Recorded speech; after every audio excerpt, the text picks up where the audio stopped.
இப்போது லகினப்படி, ஏன்னா நான் லக்கினம் ஏன் சொல்கிறேன், காரணம் என்ன அப்படின்னா, எந்த ஒரு விஷயம் எடுத்துக்கிட்டாலும் முதல்ல உருவாகக்கூடிய விதம் தான் லகினம்.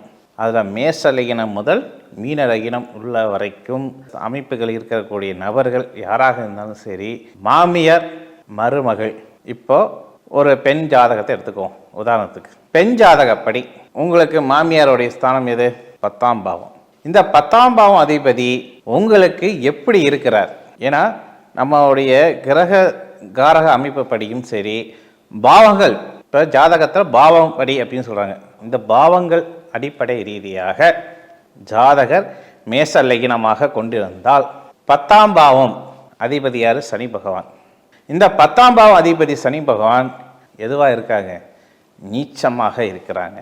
அதே மேசம் 10ஆம் பாவத்தில் எதுவாக இருக்காங்க அப்படின்னா உச்ச நிலையில் இருக்கிறாங்க. குரு எங்கே நீச்சம் அடைகிறாரோ அங்கே செவ்வாய் உச்சநிலை அடைகிறார். செவ்வாய் எங்கே உச்சநிலை அடைகிறாரோ அங்கே குரு நீச்சமடை அடைகிறார் அப்படின்னு கணக்கு வச்சுருக்காங்க நம்ம முன்னோர்கள். அந்த அப்படி பார்த்தீங்கன்னா இந்த ஸ்தானாதிபதி எங்கே இருக்கிறாரு?